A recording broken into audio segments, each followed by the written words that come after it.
Imagine waking up in London, 1858. The first thing that greets you is not light or sound but smell. It clings to the air like a living thing, a suffocating cocktail of smoke, rotting vegetables, horse dung, and human waste. Step outside your narrow room and the city closes in at once. The streets are swollen with people, pressed shoulder to shoulder, coughing into the same foul air. A black haze of coal smoke drifts low, coating windows, lungs, and laundry alike. Your boots sink into mud streaked with manure, your breath tastes of soot, and somewhere nearby, a child hacks a thin, desperate cough that doesn't seem to end. This is London at the height of its empire, rich in power, but drowning in its own filth. And you, my friend, are about to walk straight into it. You blink awake on a straw mattress that smells faintly of mildew and worse.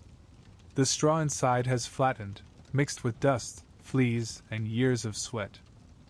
The blanket on top of you is stiff, scratchy, mottled with stains you'd rather not identify. Above your head, the ceiling is low, wood beams warped with damp, plaster cracked in spiderweb patterns. Every corner of the room is alive with sound. Someone is coughing in the next bed, a wet rattle that belongs less to lungs than to a broken bellows. A baby whines from somewhere below, muffled by thin floorboards. And from outside the window comes the restless hum of the city, hooves on cobblestones, vendors shouting their wares, and always, that low murmur of tens of thousands of people packed too close together. The air in here is heavy, almost wet. You breathe in, and the smell coats your throat, coal smoke from the factories, fried fish from the market, the sharp sting of urine drifting in from the street below. To live in London is to inhale the city itself. Every breath carries someone else's life, someone else's sickness. And in 1858, sickness is everywhere. You swing your legs over the side of the bed, bare feet meeting cold, gritty boards. The room is small, one of many in a boarding house meant for far fewer tenants than it contains. In truth, it is less a home and more a hive, every square inch claimed by another body. You can't stand upright without brushing against another sleeper, and privacy is a word that has never set foot in this place. At the corner, there's a water jug, cloudy and half-empty. You eye it, knowing well that water is a gamble, perhaps drawn from the pump, perhaps from the Thames itself. Either way, the risk of cholera sits in it like an invisible shadow. Still, thirst wins. You take a sip. It tastes faintly of iron and mud. You don't let yourself wonder too long what else it carries. Dressing is simple. Clothes are what you slept in, for most people own only one set. Wool trousers stiff with old sweat, a shirt patched so many times it looks more thread than fabric, boots caked with the layered history of the streets. As you pull them on, you can feel the grit of yesterday, and the day before, and the weeks before that. London is not a city where clothing is ever truly clean. It absorbs the city as much as you do. And then you step outside. The door opens onto a narrow stairwell, crooked and steep, reeking of cabbage boiled too long and tobacco smoked too cheap. At the bottom, you emerge into the street, and London itself swallows you whole. The morning air is not fresh. It is never fresh. Instead, it is dense with smoke from thousands of chimneys, black fog pressing low against the streets. The fog is legendary here. Pea soupers, Londoners call them, thick yellow-green clouds that can blind a man to his own hand. Today is not quite so thick, but the haze still softens the edges of buildings, clings to your eyelashes, and stains your lungs with every breath. Horses clatter past, their hooves striking sparks on the cobblestones, their harnesses jingling. For every horse, there is dung, and for every dung pile, a swarm of flies.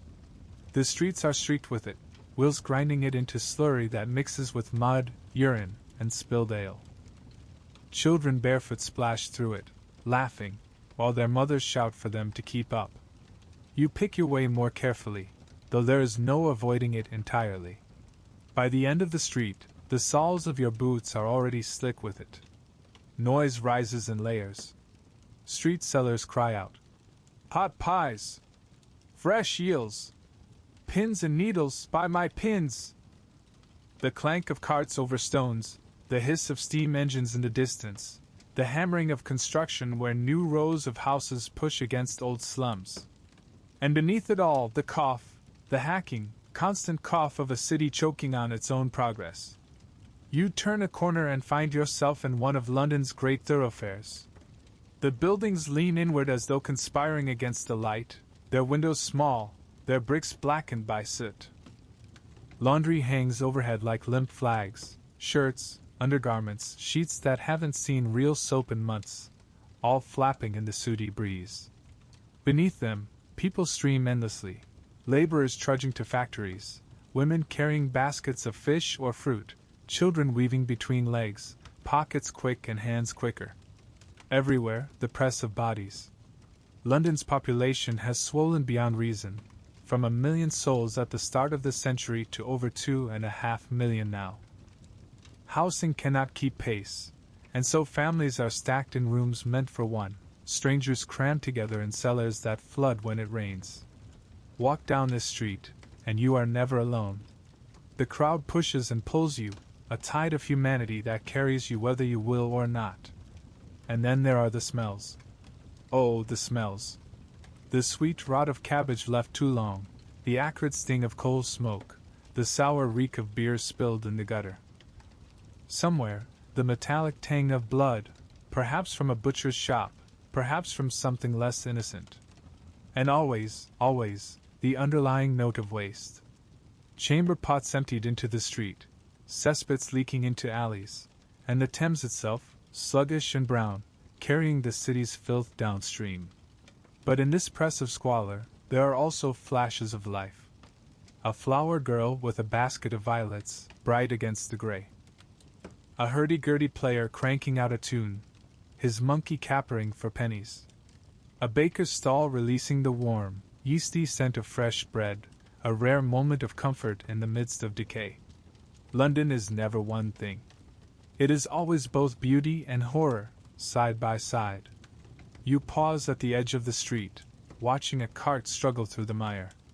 Its wheels sink deep into ruts filled with rainwater and manure, splashing the skirts of women who curse and laugh in equal measure. Above, the sky is a dull smear of gray, the sun more rumor than reality. Yet the city hums with energy, relentless, unbroken. For here is the truth of Victorian London, it is alive. Alive in ways both wondrous and grotesque. Its lungs are filled with smoke, its veins with sewage, its skin with soot, and its heart with ambition. It is a city choking, and yet thriving, its people enduring because they must. And you, newcomer, wanderer, unwilling participant, are now part of it. The day has only begun, and already the weight of the city presses in. You feel it in your lungs, in your skin, in the damp that clings to your clothes. You taste it in every breath, hear it in every cough, see it in every shadowed alley. This is awakening in London, a city too vast to comprehend, too foul to endure, and too vital to escape.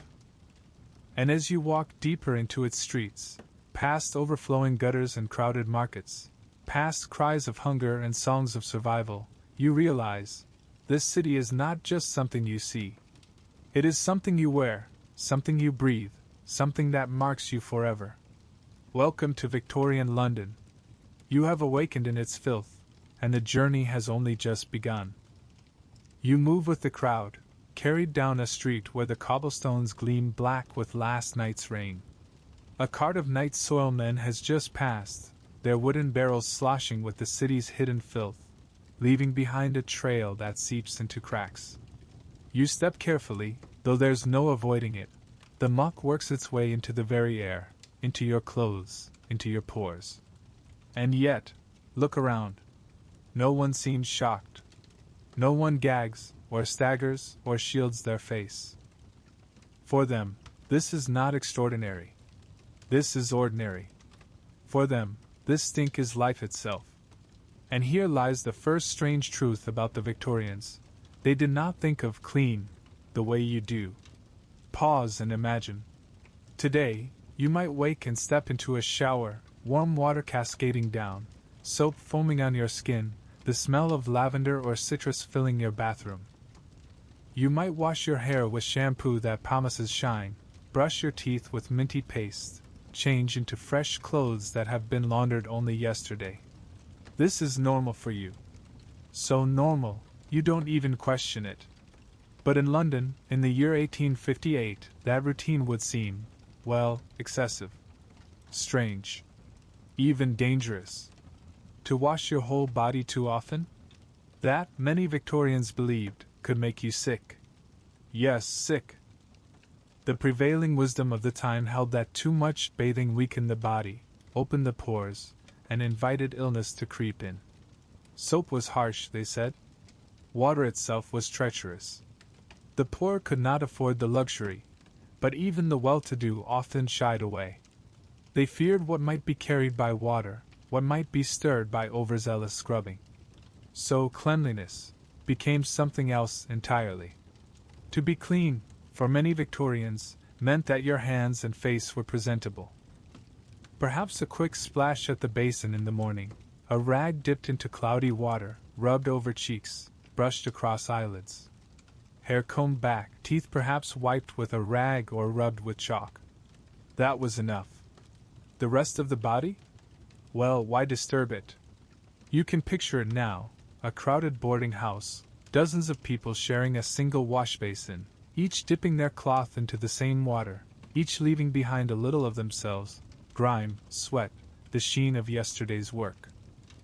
The water grows darker as the morning progresses, but no one dares waste it. Water is heavy to haul, costly to heat, and besides, isn't the face all that matters? If your cheeks are pink, if your hair is smooth, you are clean enough.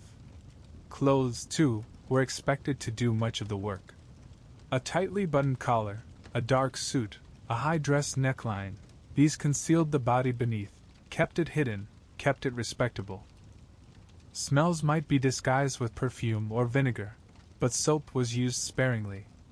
Too much water, after all, was suspicious. And here's the irony. In a city where disease spread like wildfire, where cholera and typhus and tuberculosis claimed lives by the thousands, where the Thames itself was a running sewer, people still feared water more than filth. They feared washing more than dirt.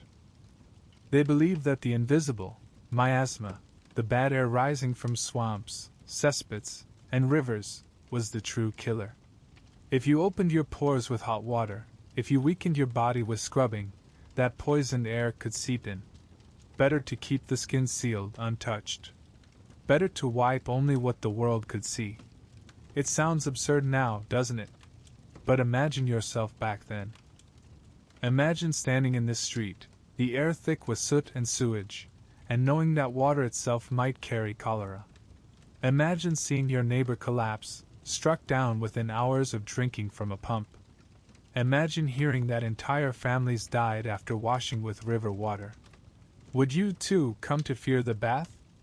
Let's step closer into a house. This one is not a slum, not a cellar crowded with the poor, but a respectable middle-class home. The parlor is tidy, lace curtains drawn, carpet brushed. The family prides itself on cleanliness, on respectability. In the corner, a washstand gleams, its porcelain basin freshly filled. But watch how it is used. A small cloth dipped, dabbed against the face, behind the ears. The water will serve each family member in turn, until it grows too murky to bear. The maid will empty it into the yard only after several uses. The idea of filling and refilling with fresh, clear water, of pouring gallons down the drain, seems wasteful, indulgent. And baths? Actual immersion in a tub? That is reserved for special occasions. Perhaps once a week, if the family is prosperous. More often, once a month. The tub is dragged into the kitchen, water heated in kettles over the fire, bucket by bucket poured until the bath is half full. Father first, then mother, then children in descending order, all sharing the same water as it cools and clouds. Privacy is scarce. Modesty must be set aside. By the last child, the bath water is little more than a lukewarm soup of soap, sweat, and grime. But to the Victorians, this is still luxury. Many would go months without such an indulgence. Step outside again, back into the alleyways. Here, among the poor, even that luxury is out of reach. Whole families live in one room, sleeping side by side on straw pallets. Water must be fetched from a pump down the street, carried in heavy buckets, rationed carefully. A child may go his entire life without a proper bath. For him, clean means splashing his face with cold water once in a while, scrubbing his nails with a shard of brick, and hoping that no one notices the rest. The smells of unwashed bodies mingle with the smells of the city itself, indistinguishable after a while. Sweat, smoke, sewage, rot, together they form the perfume of London. And people become accustomed to it, as fish are accustomed to water. Yet paradoxically, Victorians prided themselves on moral cleanliness, on spiritual purity. Soap manufacturers advertised not merely cleanliness of skin, but cleanliness of soul. Cleanliness is next to godliness, they declared, and reformers pushed for public baths not only to fight disease but to instill virtue. To be clean was to be upright, disciplined, respectable. And yet, for all their sermons, the very idea of daily washing was alien, almost laughable. It is hard not to smile at the contradictions. Here is a society that built grand libraries and vast railways, that ruled an empire spanning continents, and yet many of its citizens believed that too much soap was unhealthy, that too much water was a risk, that dirt, when covered with fine clothes, was no danger at all. You pass a shop window now, its panes streaked with soot. Inside, soap is stacked in neat white bars, advertised with images of shining children and glowing mothers. It is expensive, far beyond what the slum dweller can afford. And even if he could buy it, he has no bathtub to use it in, no hot water to rinse it with, no spare set of clothes to change into after washing. Soap becomes a symbol of class as much as cleanliness. To be able to bathe is to declare your status. And yet even among the wealthy, habits linger.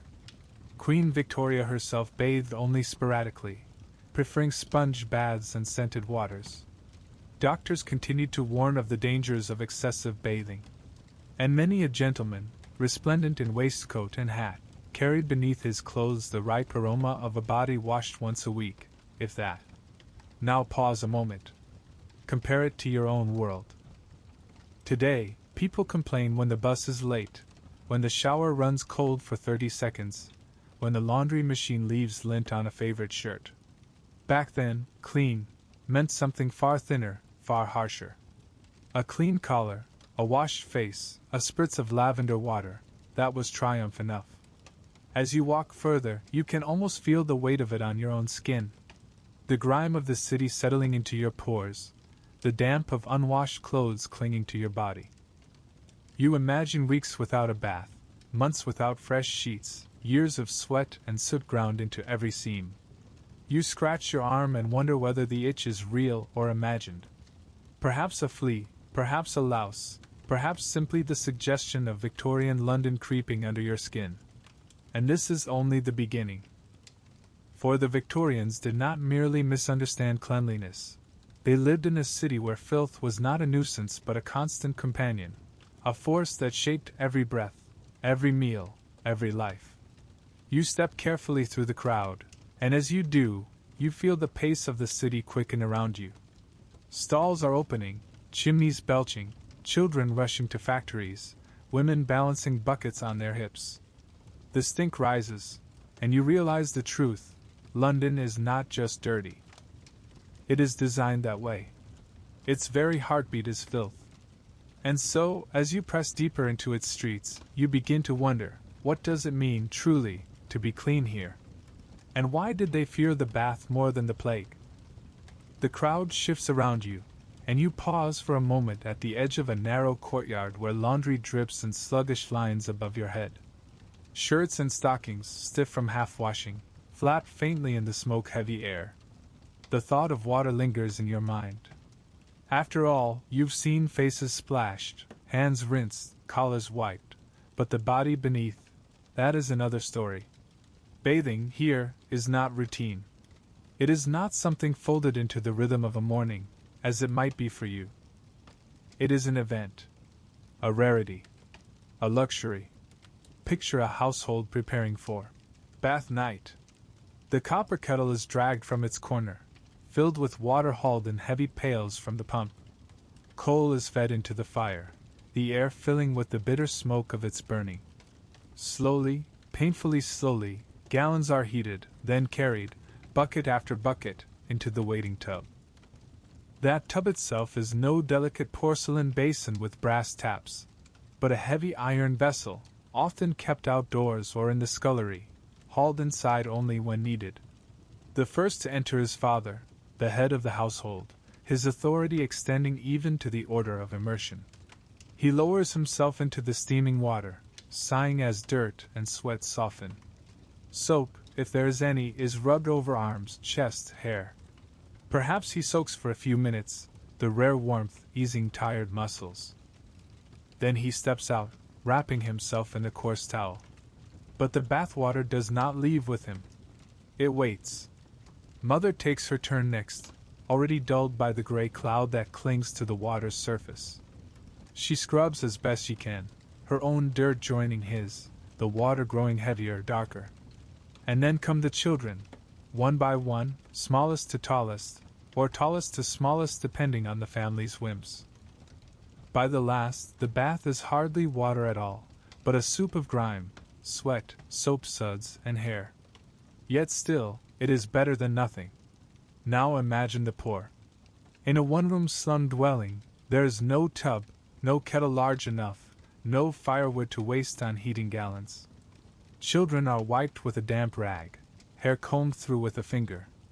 Perhaps once a month, a family might save enough for the public bathhouse, a place of tiled floors, steaming chambers, and rows of tubs. But even here, luxury is relative. Privacy is scarce. Water is shared. And though reformers preach the gospel of bathing, the cost is still too high for most. A penny for admission may as well be a fortune when bread itself is uncertain. And so the body goes unwashed. Days turn into weeks. Sweat dries into skin, then layers upon itself anew. Clothes absorb what the skin sheds, until both are indistinguishable.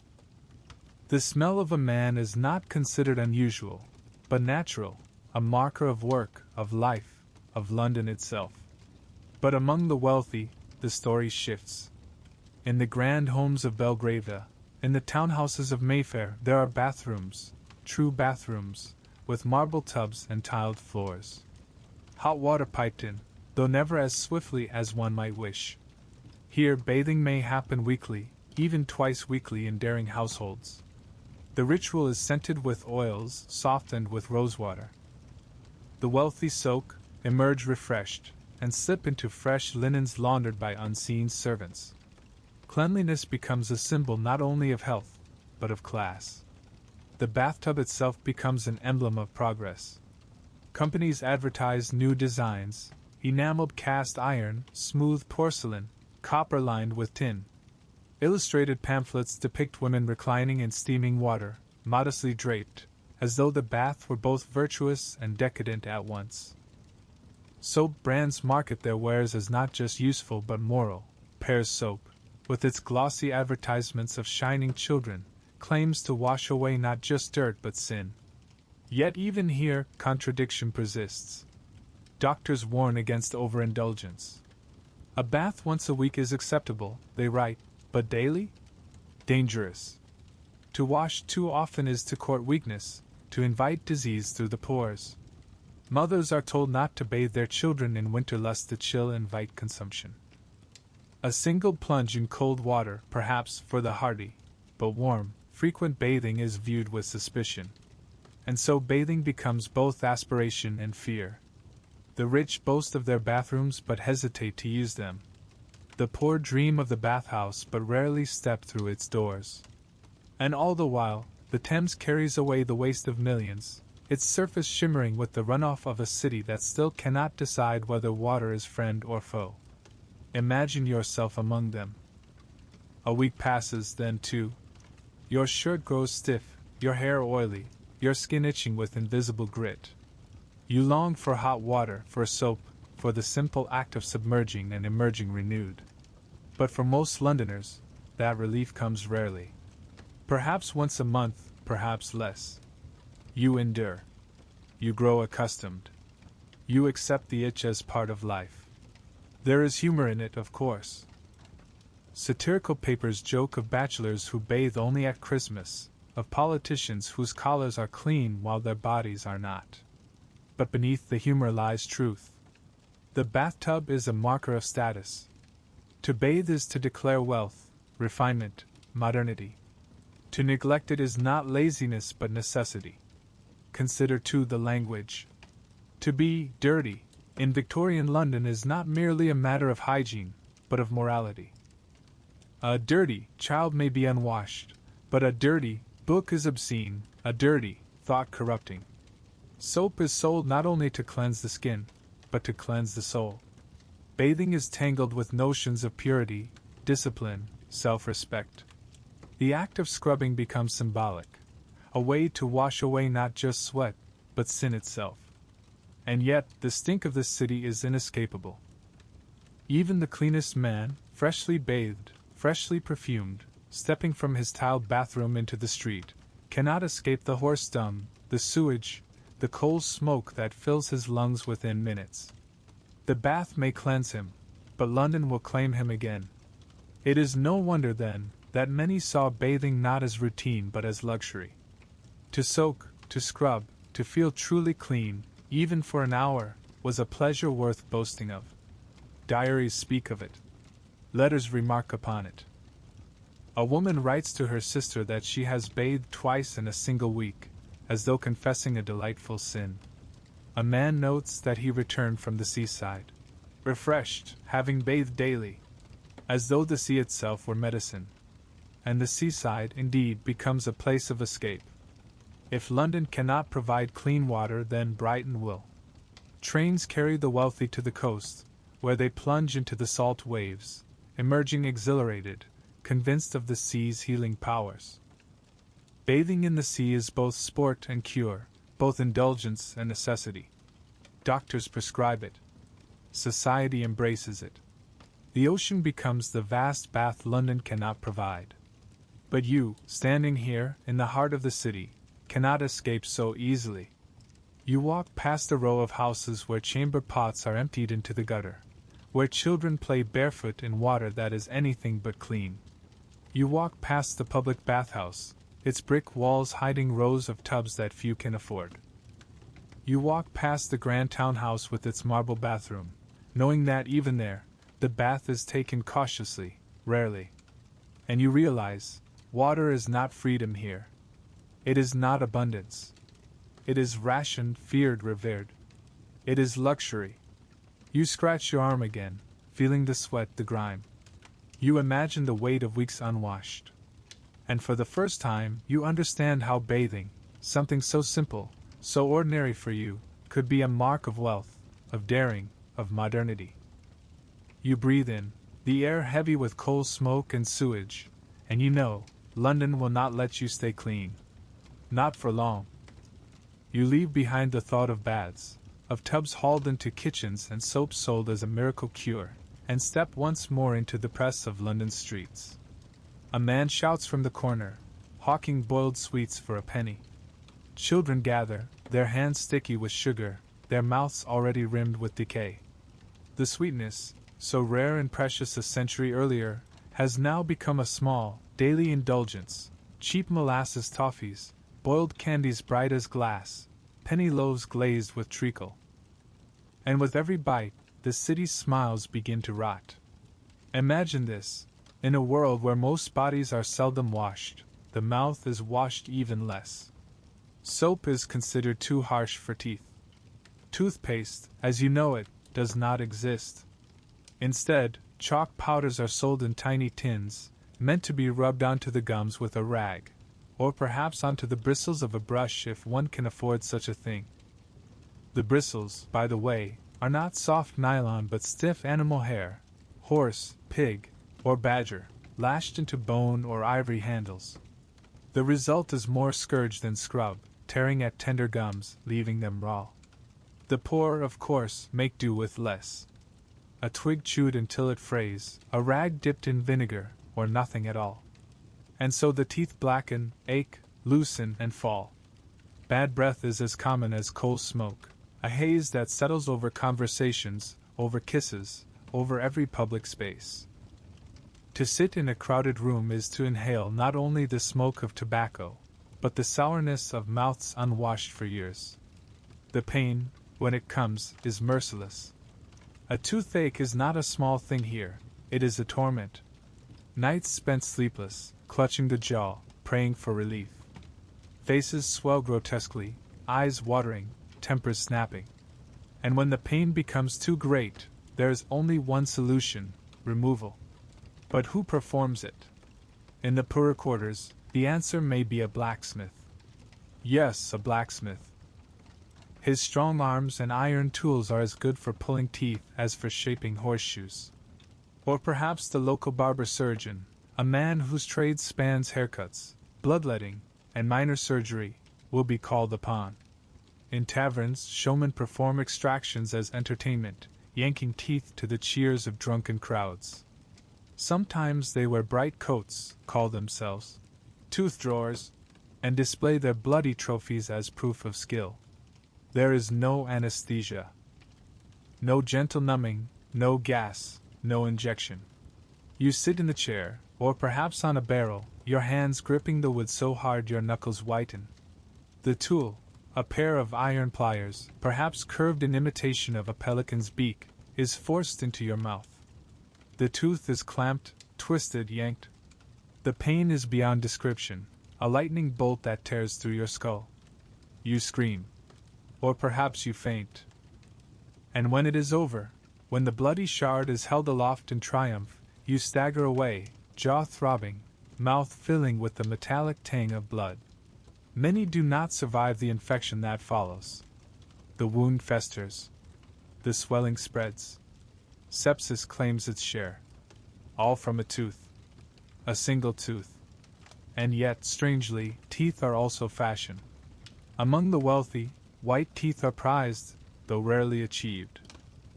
The rich indulge in sugar, imported from Caribbean plantations, cakes iced with thick frosting, puddings soaked in syrup. They rot their teeth faster than the poor, their smiles crumbling even in youth. To hide the gaps, they commission dentures. But these are not your sleek acrylic plates. These are contraptions of ivory, or even real human teeth, harvested from the mouths of the dead. Graveyards, battlefields, and hospitals become sources of supply. After the Battle of Waterloo, scavengers plucked thousands of teeth from corpses, selling them to dentists who fashioned them into dentures for London's elite. Waterloo teeth.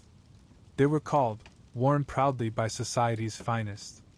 Imagine dining at a glittering table, speaking with polished eloquence, all the while chewing with the teeth of a soldier long buried in Belgian soil. For those who cannot afford dentures, there is always the option of extraction before marriage. A grim custom, but a practical one. A bride may have her teeth pulled in advance, so her husband will not be burdened with the cost later. Better to begin married life already toothless, already resigned to a future of gums. She will eat soft foods, soups and porridges, and wear a smile that is more absence than presence. Step into a dentist's surgery now, if you dare. The room is small, lined with jars of powders, pliers laid out like instruments of torture. The smell is sharp, metallic, mixed with the faint sweetness of chloroform, which is only just beginning to find its place here. The dentist himself wears no gloves, no mask, only a waistcoat stained faintly at the cuffs. He greets you with cheer, though his hands shake from brandy. You sit, trembling, as he peers into your mouth with a brass mirror. His verdict: extraction. Always extraction. And so you brace yourself as he selects his tool. He places it, twists, pulls. Your body tenses, your vision blurs, your cry fills the room. When it is over, he drops the tooth into a dish with a clink. Perhaps he advises rinsing with vinegar. Perhaps he presses a rag into your hand. And then he smiles, asks for his fee, and ushers in the next sufferer. For the wealthy, there are new miracles on the horizon. Ether, chloroform, nitrous oxide, all whispered of, experimented with, sometimes offered. But these are still uncertain, dangerous. A whiff too much, and the patient does not wake. Better, many think, to endure the pain than to risk death by gas. And so the horror continues. The dentist's chair is feared more than the surgeon's knife. People endure years of toothache rather than face the pliers. Children grow up with crooked, blackened teeth, their smiles shadowed by pain. Lovers kiss with mouths sour, bitter, swollen. The city breathes not only filth, but decay from within. Yet, curiously, there is little shame. Bad teeth are expected. Everyone suffers. A smile full of rot is not an embarrassment but a fact of life. Poets write of aching jaws, diarists complain of sleepless nights, and doctors debate endlessly whether toothache is caused by worms inside the teeth, by humors, or by sheer misfortune. You walk again into the streets, and you see it everywhere. The black gaps in mouths open to shout, the twisted grimaces of pain, the hands pressed to cheeks. Even the laughter of children is punctuated by the sight of broken teeth. And when you remember that many will not live past 40, you realize how cruelly the years bite. Now pause. Think of your own mouth. Of toothbrushes replaced every few months, of toothpaste that foams, of dentists who numb with a needle before they ever dare to drill. Think of the sterile steel, the soft chair, the bright light overhead. And then imagine it all stripped away, until nothing remains but iron pliers, a strong arm, and the certainty of pain. That is Victorian dentistry. That is the horror they endured. And as you move deeper into London's labyrinth, the echo of screams seems to follow you. For in this city, even a smile carries the shadow of suffering. You step back into the street, ears still ringing with the phantom screams of teeth being wrenched from bone. But the sound fades quickly, swallowed by the clatter of hooves and the cries of hawkers. And now your eyes catch something different, not mouths this time, but heads. Heads bobbing through the crowd, capped in soot-black bonnets, bowler hats, and battered caps. Yet beneath them, peeking out at collars and ears, is hair. Hair is everywhere in this city. Tangled, greasy, powdered with soot. It is perhaps the most honest part of Victorian life, because hair cannot lie. You can scrub a face, you can polish a boot, you can starch a collar, but hair tells the truth. Imagine stepping closer to one of the women bustling past, her arms laden with a basket of fish. Her hair is pinned up neatly, yes, but look closely, strands escape, clumped together by oil, faintly shining with the residue of last night's frying pan. She smells of her work. Not by choice, but by inevitability. When soap is scarce, when water is suspect, when a household fire coats everything in smoke and fat, hair drinks it all in. For the poor, washing hair is a rare event. There is no shampoo, no lavender-scented bottle promising silkiness. Instead, there is vinegar. A capful diluted in cold water, poured over the head, the smell sharp enough to sting eyes and nose. Or there are home-brewed concoctions, beer to add shine, egg yolks beaten into a slimy paste, even urine, believed by some to cleanse more deeply than water alone. Imagine sitting as a mother cracks eggs into a bowl, stirs them with her hands, then smears the mixture through her daughter's tangled hair while the child squirms and protests. And afterward? The smell of egg lingers, warmed by body heat, faintly sour. Better, perhaps, than lice, but not by much. And lice are everywhere. They crawl at the edges of bonnets, burrow behind ears, weave their way through beds and shawls. Children scratch constantly, their nails black with dirt. Teachers in ragged schoolrooms pause lessons to instruct pupils on combing their hair with fine-toothed wooden combs, dragging out white specks that drop like dandruff onto desks. Comb, scrape, burn the comb in the fire, then begin again. Yet they always return. London is a city of millions, and lice know no class. They feast in the slums, they infest the nurseries of Belgravia, they hide in the wigs of barristers and politicians.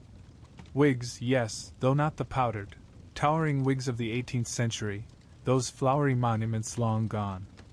In Victorian times, wigs are subtler, but they still linger among the elderly, the bald, the fashionable. And they are not much cleaner than the scalps they cover. Made of human hair, often purchased from the poor, who cut theirs for pennies, they carry the faint scent of strangers. Sometimes lice come with them. Imagine slipping on a wig and feeling the prickle of movement against your scalp, the horror that you have just bought another's infestation along with their tresses. Yet wigs remain popular, even necessary in certain professions, symbols of authority that must be worn no matter the itch. Perfumes and pomades do their best to disguise the smells. The wealthier dab rose oil at their temples, rub bear grease into their locks to keep them glossy, apply concoctions of almond oil or beeswax to tame frizz. The result is often worse than the cure, rancid grease mingling with the city's smoke, producing an odor somewhere between a burnt roast and a kennel.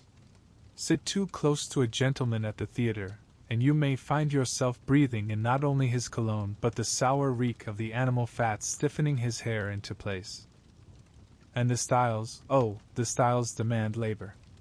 Women's hair is their crown, their virtue displayed.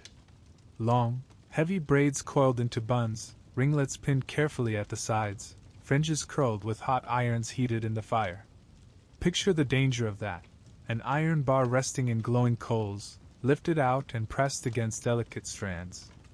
Too long, and the hair scorches, the room filling with the unmistakable smell of burnt keratin, choking, acrid, impossible to forget. Many young women leave these sessions with singed locks, their pride reduced to brittle tufts. Yet the ritual continues, for hair must impress. Men, too, take their hair seriously. The beard, especially, becomes a badge of masculinity in mid-century London. Oils are rubbed into whiskers, mustaches waxed into stiff perfection. But beneath the grandeur, the same problems lurk: dandruff, lice, grease. A soldier's journal records the misery of combing his mustache by candlelight, discovering a battalion of lice entrenched therein. Even the most gallant handlebar cannot disguise the itch. Barbers thrive in this world. Their shops are small sanctuaries where hair is at least trimmed, if not cleaned. You step into one now, ducking beneath the striped pole, and find the air thick with the mingled scents of tobacco, hair oil, and sweat. Men sit in chairs as scissors snip, razors scrape. A jug of cold water stands ready for rinsing, but no one expects a true wash. Instead, the barber rubs a little oil into the hair, slicks it back with practiced hands, and pats the shoulders with pride. The customer leaves looking sharper, but no cleaner. The grease glistens in the lamplight, giving the illusion of polish. For women, hair care is laborious, time-consuming, and often communal. Mothers spend evenings unwinding braids, brushing until arms ache. Sisters sit in rows, combs clicking through tangles while stories are told, songs sung. But behind the chatter lies fatigue. Hair is heavy, thick with soot, difficult to tame. Washing is rare, brushing is constant. Imagine the sound of hundreds of brushes rasping through dry, dirty hair each night across London, a chorus of scratch and sigh. And yet, despite all this, hair remains a symbol of beauty. Artists paint women with flowing locks that seem to defy the grime of reality. Lovers write poems to tresses of gold or curls like raven wings, though in truth those curls may reek faintly of fried onions. Hair is fantasy, even as it is filth. Think now of your own hair. Of bottles lined along a bathroom shelf, shampoos, conditioners, serums, sprays. Of showers where hot water flows endlessly, rinsing away the day's dust. Imagine taking it all away. Imagine weeks without shampoo, months without a true wash, years of soot settling into every strand. Imagine trying to disguise it with vinegar, with beer, with bear grease. Imagine hair that no longer smells of flowers, but of kitchens, of smoke, of fat, of whatever your house last cooked. That is Victorian hair. And so, as you walk through the streets of London, the truth becomes unavoidable. The city clings not only to its walls and windows, but to every head, every strand, every curl.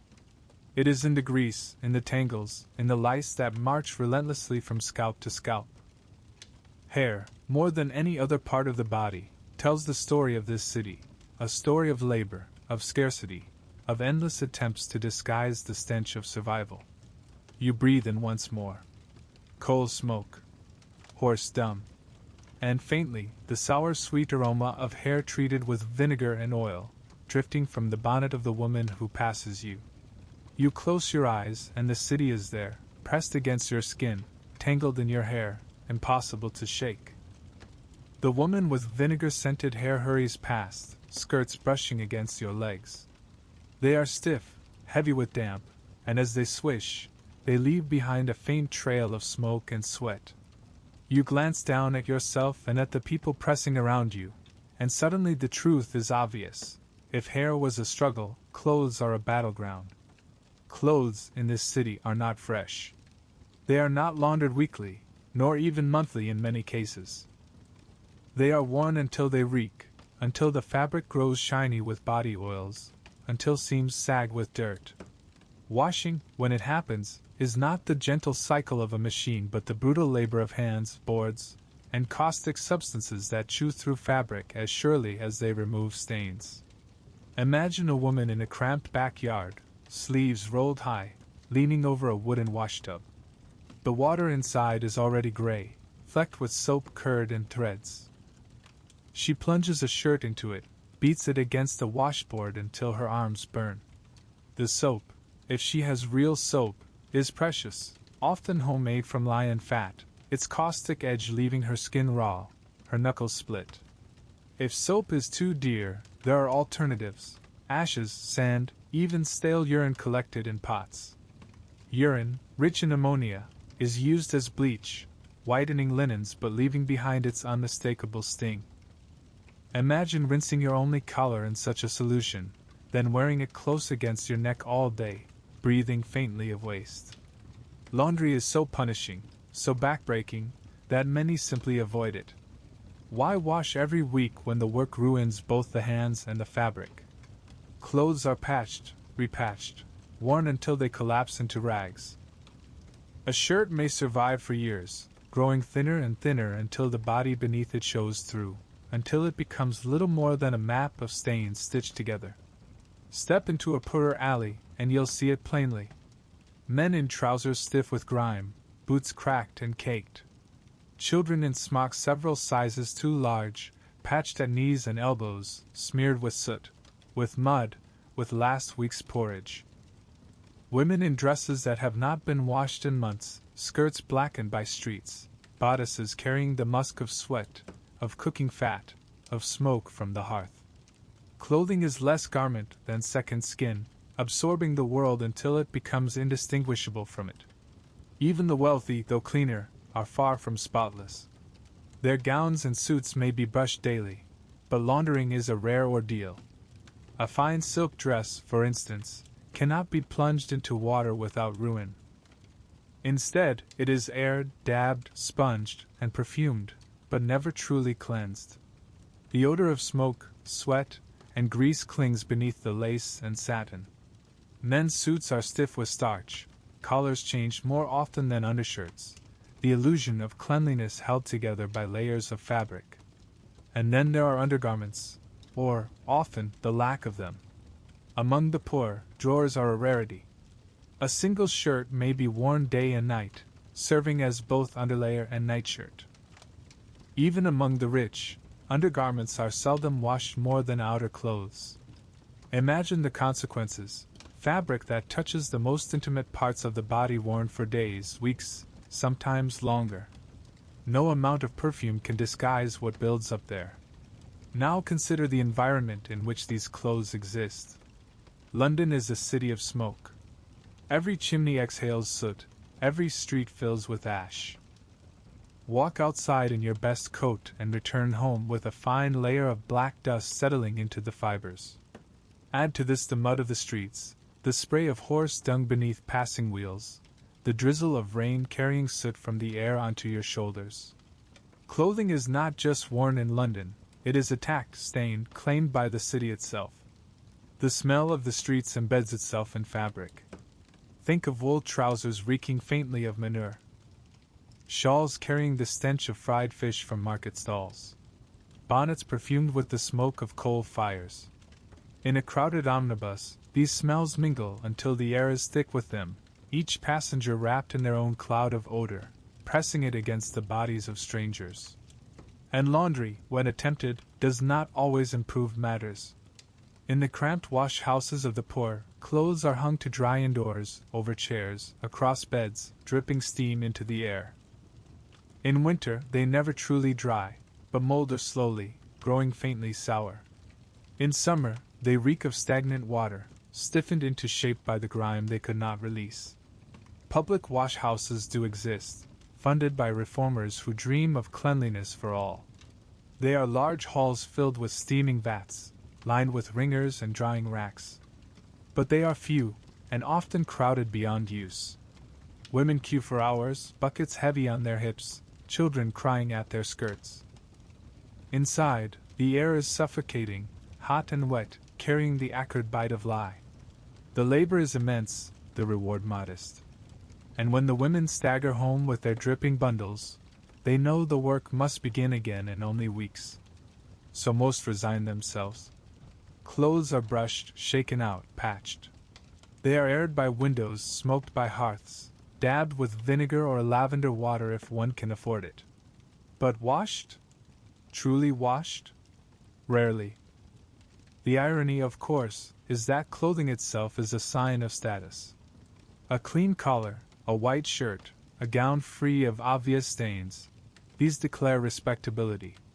A worker may own only one shirt, but he keeps the collar as white as possible, scrubbing it with ash until his fingers bleed.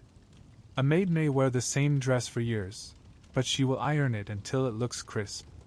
Respectability is stitched into clothing, even if filth hides in every seam. And yet, the poor cannot keep up. Inspectors write of children sent to school in rags, of women begging in gowns so stiff with dirt they can scarcely fold. Charity societies hand out clothing as though handing out dignity itself, believing that a clean frock may redeem a sullied soul. Now pause a moment, and think of your own clothes. Washed in machines, spun dry, folded fresh, scented with detergent and softener. Think of the ease with which you drop them into a basket, the thoughtless cycle of clean to dirty to clean again. Then imagine the opposite: weeks of wearing the same shirt, months in the same trousers, years in the same coat. Imagine the stiffness, the smell, the weight of fabric soaked in life itself. That was the reality for millions in Victorian London. As you walk further, the sight of it presses in. A boy runs past, his trousers flapping, one knee patched with a square of mismatched cloth. A woman leans from a window, shaking a dress more dust than fabric. A gentleman strides proudly, his collar starched white, his waistcoat gleaming, yet beneath, his undershirt carries weeks of sweat. Clothes are stories. They tell of work, of poverty, of aspiration. They tell of the city itself, clinging like a second skin. And in Victorian London, those clothes are never as clean as they look.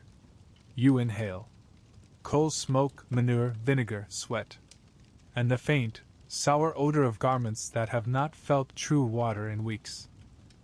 It clings to you now, seeping into your imagination, into your lungs. You cannot shake it. You wear London as much as London wears you.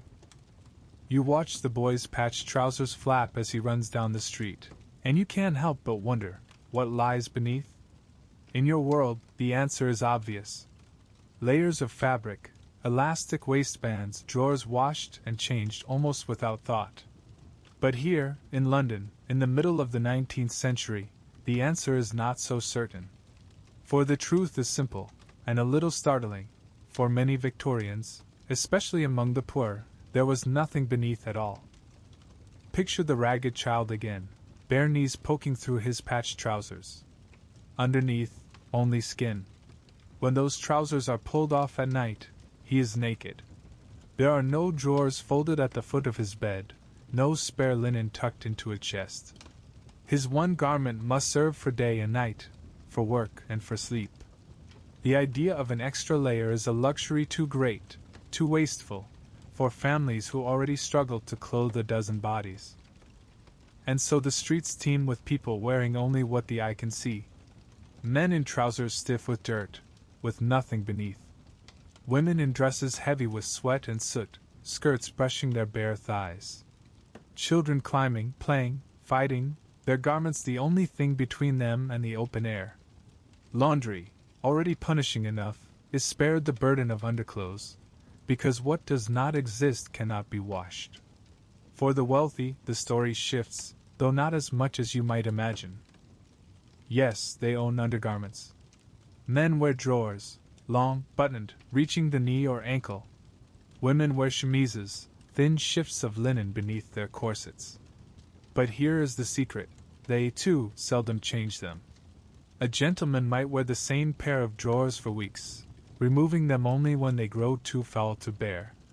A lady might keep the same chemise beneath her gown for days, the fabric yellowing at the armpits, stiffening where sweat gathers.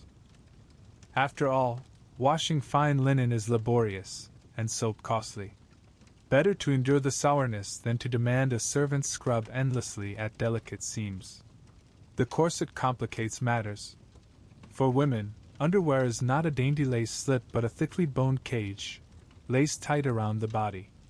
It is worn day and night, sometimes loosened for sleep but rarely removed. Beneath it, the chemise absorbs sweat, rubbing against skin until rashes form. But to remove it daily, to wash it frequently, would mean endless labor, endless wear on fragile fabric. And so it is worn again and again, until it stinks faintly of the body within. Imagine the smell of a crowded drawing room, full of ladies in corsets, chemises damp beneath their gowns. Perfume masks it, lavender water dabbed at wrists and bosoms. But beneath the roses and violets lurks the truth: unwashed linen, stale with sweat. The absence of underwear creates its own awkward realities. For the poor, accidents are unavoidable. A sudden squatting in the gutter, a lifting of skirts in an alley, trousers hastily pulled down in a yard. There is no barrier, no modesty preserved. Privacy is scarce in this city, and shame less so.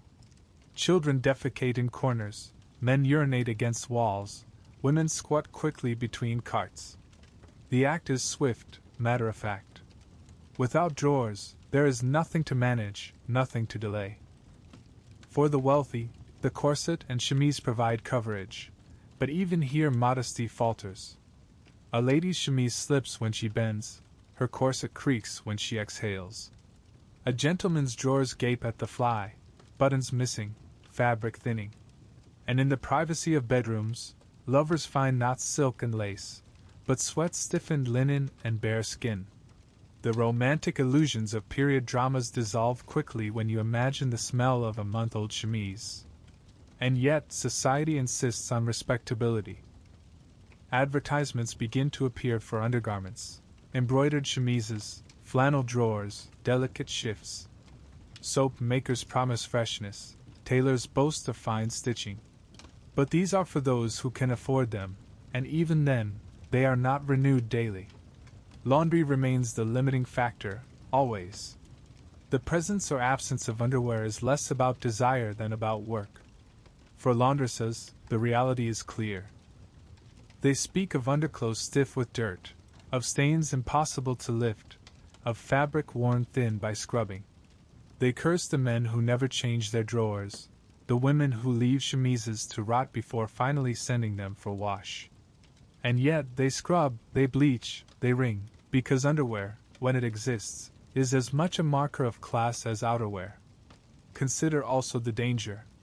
In the slums, where underwear is absent, the body is left vulnerable. Lice find easier purchase, sores develop where fabric rubs, infections spread where skin is left bare. In hospitals, doctors note with disgust the patients who arrive with no undergarments, their clothes clinging directly to filthy skin. And yet, what choice have they? Poverty strips away layers as surely as it strips away dignity. Now, step back and imagine your own world. Drawers folded neatly in a drawer. Socks changed daily, washed weekly, scented with detergent. The thought of wearing the same underwear for days is uncomfortable, for weeks, unthinkable. But in London, in 1858, that is not merely normal, it is unavoidable. You walk further, and the signs are everywhere. The child tugging at his trousers, the man scratching at his thigh, the woman adjusting her skirts. Beneath, there is nothing. The city moves, sweats, stinks, without the barrier you take for granted. And as the wind shifts, bringing with it the stink of dung and sewage, you realize that even here, even beneath layers of wool and cotton, London is naked. You glance down from the swaying hems of skirts, from trousers patched and stiff, and your eyes meet the true surface of London, the streets. Here, the city reveals itself most honestly. Not in parlors or in shops, not in carriages or in the pages of newspapers, but underfoot, on cobblestones thick with filth. Everywhere, manure. London in the mid-19th century is a city of horses. 10,000 cabs, omnibuses, delivery carts, carriages for the wealthy, all drawn by animals. Add to them the drays that haul beer, the wagons that carry coal, the carts piled with vegetables from Covent Garden, and you have a veritable army of hooves. Each horse leaves behind its offering, day after day, in steaming piles across the cobbles.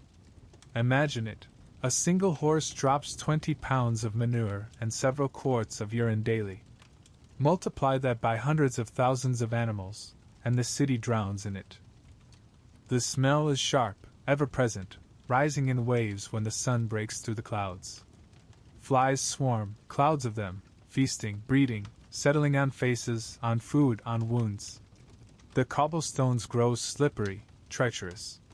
Wheels grind dung into slurry, splashing it onto skirts, boots, the hems of trousers. To cross the street is to risk filth up to your ankles. But manure is only part of the story. Garbage joins it, refuse tossed heedlessly from windows, scraps of food, bones, broken crockery, spoiled vegetables. In the poorer quarters, streets double as dustbins. A housewife tips a bucket from her doorway, and a stream of peelings, grease, and ash splatters into the gutter. Children pick through it for scraps, dogs nose at it, rats dart between piles. Rotting heaps collect in alleys, fermenting slowly. In summer, the stench is overwhelming, sickly sweet with decay. In winter, it stiffens into frozen lumps, still rank beneath their icy crust. And always, the scavengers circle. Ragpickers, mudlarks, bone grubbers. London breeds entire professions out of garbage. Men and women stoop with hooks and baskets, searching for rags to sell, bones to boil for glue, scraps of metal to trade. Children wade through muck barefoot, prying nails from discarded wood, gathering cinders from ash heaps. Garbage is livelihood as much as it is nuisance. Now imagine the sound of it. The squelch of boots in manure. The crunch of broken glass under wheels. The constant splash as carts rumble through puddles of refuse. Listen closely and you'll hear curses. Women shrieking as filth splatters their skirts. Men cursing horses that stumble on slick cobblestones. The streets are alive not only with noise but with waste, shifting beneath every step. There is little escape, even for the wealthy. Their carriages roll through the same muck, their wheels spraying dung and sludge onto pedestrians. Gentlemen may polish their boots each morning, but by afternoon, they are dulled with filth. Ladies lift their skirts high as they cross the street, but the hems inevitably darken. The smell follows everyone, rich or poor, clinging like smoke. And what of the rivers that trickle down the gutters? Rain mixes with dung, with ash, with offal, creating rivulets that flow along the curb. Children float sticks in them, laugh as they race. Dogs lap from them. Men spit into them. These streams carry waste into the Thames, that great artery of London, already choked with sewage. The street and the river are one system of decay, one endless cycle of waste. Think of food bought in these streets. A woman at a stall lays out fish on a wooden board. Flies buzz from dung heap to fish, from open sewer to bread cart, without pause. The food absorbs the smell of the street before it ever reaches a mouth. To eat here is to eat London itself. Public health reformers rail against it, but progress is slow. Street sweepers, crossing sweepers, as they are called, make small inroads. You see them now, children mostly, armed with brooms, clearing narrow paths through the muck for a coin. They bow and scrape, begging pennies from ladies eager to keep their boots clean. But for every sweep strip, 10 more are covered in filth again within minutes. Even the weather conspires. Rain turns manure into brown rivers that run freely, splashing onto legs, staining clothes. Dry days bake it into dust that rises with every step, coating tongues, blackening teeth, making the very air gritty. Londoners breathe horse dung as much as they tread upon it. And then, consider the hidden dangers. Dung and garbage breed more than stench. They breed disease. Flies carry germs from waste to food, from refuse to wounds. Rats scurry through piles, spreading fleas, gnawing on scraps, carrying plague in their bloodlines. Doctors begin to suspect, whispering of invisible killers born by filth, but many still believe it is the stench itself, the miasma, that sickens. And so the smell of manure is not only unpleasant, it is feared as death itself. Yet the city marches on. Omnibuses clatter, carriages rattle, costermongers cry their wares. Children play hopscotch in alleys littered with refuse. Lovers stroll arm in arm, lifting skirts daintily above the muck. Life continues atop the waste, as though the streets themselves were simply another layer of clothing to be endured. Now pause a moment. Think of your own streets. Asphalt, swept clean, garbage collected weekly, drains carrying rainwater away. Think of how you complain when a trash bin overflows, when a dog is not cleaned up after, when a whiff of rot lingers. Then imagine this, every street, every alley, every square mile, layered in dung and garbage, never truly clean. Imagine the constant assault on the senses, the inescapable stench. That was Victorian London, every day, every step. As you walk further, you see the sweepers at work again. A boy clears a crossing for a lady, bowing low, holding out his hand for a coin. She lifts her skirts high, revealing boots splashed already with filth, and hurries across. The boy smiles faintly as he pockets her penny. Behind him, a horse drops another steaming pile. The work begins again. And so it goes, hour after hour, day after day, year after year. The streets of London never rest. They consume, they breed, they rot, they stink. They are the veins of the city, and what flows through them is filth. You breathe in, your throat catching on the sour sweet stench of dung, garbage, rot. It fills your lungs, clings to your clothes, buries itself in your imagination. And as you look around, you realize, you are not merely walking through London. You are wading through it. You leave the crossing sweeper behind, his broom already defeated by another steaming heap, and the smell sharpens as you turn down a narrow lane. Here the houses lean together like conspirators, their upper stories nearly touching, their ground floors shadowed. The air grows thicker, sourer. You realize quickly, it isn't just manure and garbage that Londoners live among.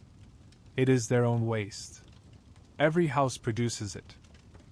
Every family fills chamber pots day and night, ceramic or pewter vessels tucked beneath beds, used by children, parents, grandparents alike. In the morning, they are emptied. Sometimes carefully, into privies at the back of the yard. More often, carelessly, out of windows and doorways. A cry of "Gardez-la!" may or may not precede the splash, and anyone walking below must dodge quickly. Imagine walking these streets and never knowing when a gush of urine or worse may rain down upon you. but chamber pots are only the beginning. Beneath the city lie cesspits, brick-lined holes dug into the ground behind houses or beneath courtyards. Into these pits goes everything: urine, feces, kitchen slops, dead rats, spoiled food. The liquid slowly soaks into the earth, seeping toward wells and water pumps. The solids accumulate until the pit fills, and then someone must empty it. Enter the night soil men. You hear them before you see them: the creak of cart wheels, the muffled clang of buckets, the low curses of men at work. They labor in the dark, for their work is considered too foul for daylight. By lantern light, they descend into cesspits, waist deep or deeper in human waste, their boots sinking into the thick mass. They shovel it into buckets, haul it up, tip it into barrels on waiting carts. The smell is indescribable, suffocating, eye-watering, clinging to clothes and skin no matter how much one scrubs. Picture the scene: a man stripped to shirt and trousers, sweat shining even in the chill night air. He lowers himself into the pit, shovel in hand. The walls sweat with damp, the air heavy and hot, filled with ammonia sharp enough to burn the nose. He works quickly, steadily, gagging only at first before habit dulls the reflex. Above him, his mate empties each bucket into a cart, the barrels sloshing, the wood already stained dark from years of use. Rats scatter as the pit lowers, their bodies slick with filth. The man coughs, spits, keeps shoveling. This is his living. By dawn, the carts are full. The men haul them through the streets, the stench trailing behind like a banner. People turn away, pinch noses, cross themselves as they pass. But without these men, the city would choke in its own waste. Their work, despised though it is vital. And where do the carts go? Out to the edges of the city, to fields where waste is spread as fertilizer. Or into barges on the Thames, tipped overboard to be carried away by the current. The river, broad and brown, swallows it all. But not far enough. For the Thames is no distant sewer, it is London's water supply. Pumps along its banks draw from the same waters fouled with human waste, and the people drink it daily, unknowingly swallowing the city's sickness. Walk with me now to the river's edge. The tide is low, and the mudflats glisten. Barges sit heavy in the water, their loads freshly tipped. The surface shimmers with grease, floats with dead dogs, pigs, cats, even the occasional human infant discarded without ceremony. Ragged children, mudlarks, scour the banks, searching for scraps of coal, for bones, for bits of rope. They wade barefoot in black sludge, their hands raw, their noses long since deadened to the stench. Every breath tastes of rot, salt, and sewage. And still, Londoners gather here. Women wash clothes at the water's edge, pounding them against stones. Men rinse barrels. Brewers draw water for beer, distillers for gin. The very same river that carries away excrement nourishes the city's thirst. Doctors warn, reformers write, but belief in miasma, the poisonous air of decay, remains strong. Few connect the water itself with the deadly outbreaks of cholera that sweep through the city again and again, leaving corpses piled in tenement rooms, whole families dead within days. To breathe the stink of the Thames is dangerous, they believe, to drink from it, less so. And so the cycle continues: waste flows in, disease flows out. Think of the courage, or perhaps the desperation, of those night soil men again. Their labor is brutal, unending.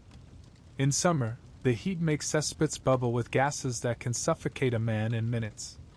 Some carry candles down with them. If the flame dies, so may they. In winter, the waste stiffens, must be hacked apart before it can be shoveled. They are outcasts, ridiculed for their stink, shunned in churches, children taunted in streets. Yet their pay is steady, better than many trades, for who else would take it? Their wives launder endlessly, scrubbing at clothes that never truly lose the smell. Their children grow accustomed, carrying the odor with them wherever they go. And here's the irony: while Londoners despise these men, they rely upon them utterly. Without them, the city's cesspits would overflow, streets would flood with filth, disease would spread even faster than it already does. They are the city's hidden lifeline, working unseen, unthanked, yet essential. Now pause and think. In your own world, waste vanishes at a flush. It disappears with the rush of water, carried far away by pipes you never see. You seldom wonder where it goes, who tends it, how it is managed. But in London, in the 1850s, there is no such magic. Waste is ever present, in pits, in barrels, in carts trundling by lantern light. It is in the very water people drink. You walk further along the river bank. The air grows thicker, heavier. A barge tips its load with a slow, wet thunder, the contents spreading across the tide. The water moves sluggishly, carrying its burden past Parliament itself. And the smell, oh, the smell, is indescribable. Sweet and putrid at once, a stench that makes eyes water and stomachs heave. This is the river that gives life to the city, and it is a sewer. The night soil men retreat, their carts empty, their faces weary. Another night's work finished, another set of pits cleared. But tomorrow the pots will fill again, the pits will rise, the city will produce its endless tide of waste. London consumes, London excretes, London breathes its own stench. And as you turn away from the river, gagging, you realize, there is no escaping it. The waste of London is not hidden, not distant. It is everywhere, underfoot, in the air, in the water, in the very bodies of its people. The city is not merely alive. It is digesting itself. You leave the night soil men behind, their carts rolling into darkness, the river still foaming with the weight of their labor. The smell lingers in your nostrils, impossible to shake. But nothing, has yet prepared you for the summer when that smell swallowed the whole city. It is 1858, and London is baking. The sun blazes down day after day, burning away the mists, burning away the clouds, leaving the Thames naked under a ruthless sky. The river shrinks in the heat, its sluggish tide pulling back, exposing mudflats that glisten black and green. What lies within them is centuries of filth, sewage, refuse, carcasses, industrial sludge, all rotting together in the open air. Imagine the odor rising as the sun climbs higher. Sweet and putrid, sharp with ammonia, heavy with decay. It does not drift gently, as fog might, it assaults. It rolls off the river banks in waves, thick enough to taste, coating throats, stinging eyes. People press handkerchiefs to their faces, soaked in vinegar or cologne. Shopkeepers hang curtains doused with chloride of lime in desperate hope of blocking the stench. Windows are nailed shut, though the heat inside suffocates. Still, the stink creeps in. There is no barrier strong enough. The newspapers give it a name, the Great Stink. The phrase spreads quickly, whispered on every street corner, printed in every headline. Satirists sketch the Thames as a monster, jaws gaping, swallowing the city whole. Doctors warn that the miasma will kill, that death drifts on every foul breeze. Mothers weep for children already coughing, already fevered. And the smell spares no one. Not the ragged families in the East End, nor the merchants of the Strand, nor even the lords and ladies of Westminster. Parliament itself, that proud heart of empire, finds its sessions disrupted by the very breath of the Thames flowing beneath its windows. Curtains are soaked in lime, blinds drawn, yet members of the House of Commons gag at their benches. Papers are pressed to faces. Debates falter as men retch. One satirical cartoon shows lawmakers in full flight, running from the chamber chased by a black cloud labeled Thames. The stench is so powerful it becomes a force of politics. Reformers, who for years have begged for sewers, suddenly find their cause undeniable. When even the nation's rulers cannot endure the smell of their own capital, something must be done.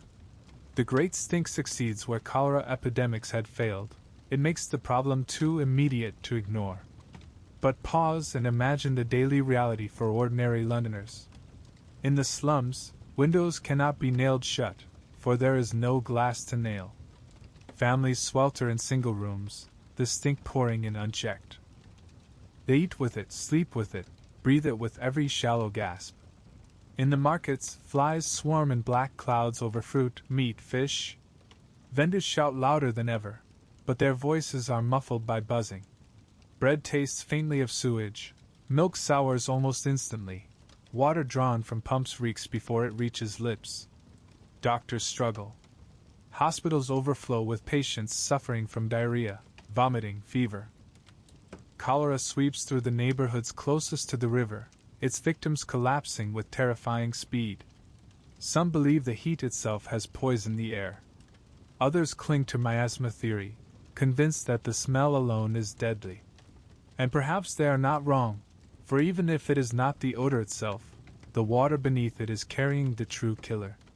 Letters from the time capture it vividly. One clerk writes of a stench so foul it seemed the very breath of Satan. Another complains that ink dries too quickly on his desk because the air is thick with burning lime. A mother writes that she must hold a rag to her baby's face while nursing, lest the child choke on the smell. Imagine such a city, where the simplest act of breathing is an ordeal, where the river that sustains life instead threatens to smother it. And yet, London does not stop. Omnibuses still roll, though passengers sit in grim silence, handkerchiefs pressed to noses. Street sellers still cry their wares, though few dare to buy food that has sat in open air. Lovers still walk the embankments at dusk, though their whispers are drowned by gagging.